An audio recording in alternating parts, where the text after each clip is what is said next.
جو زندگی قبر کی جو زندگی ہے وہ ہزاروں سال کی زندگی ہے، اور خدا کی قسم ہماری قبر ہمیں پکار رہی ہے، یہ ہم ہی نکمے ہیں نہیں سنتے، ہماری قبر کہہ رہی ہے کہ لوگوں میں بھی تو تمہارا گھر ہوں، لوگوں میرے پاس بھی تم کو آنا ہے۔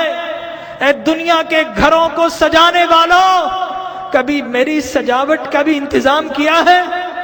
اگر نہیں کیا تو یاد رکھو کہ میں اندھیرا گھر ہوں، میرے پاس روشنی نہیں ہے، میرے پاس آؤ تو روشنی کا انتظام کر کے آنا، میرے پاس آؤ تو چراغ لے کر آنا۔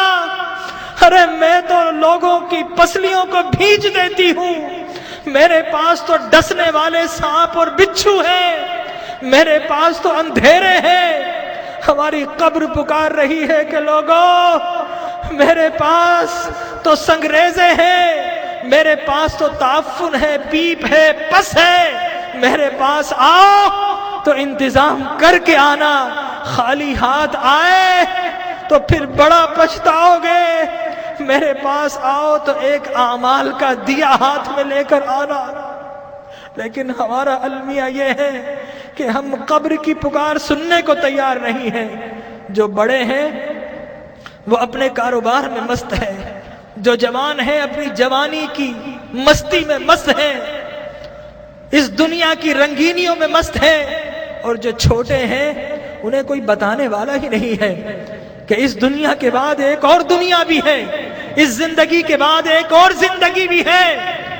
بتائیے اگر آپ سے کوئی کہے کہ دیوار کے پیچھے کوئی گن لے کر کھڑا ہے تو آپ جائیں گے؟ اگر کوئی کہے آپ سے کہ اس جہاز میں مت بیٹھو یہ کریش ہونے والا ہے، آپ کبھی نہیں بیٹھیں گے، الٹ ہو جائیں گے۔ تو وہ موت کہ جس کا کوئی انکار نہیں کر سکتا، کیا ہمیں اس موت کے لیے الٹ نہیں ہونا چاہیے؟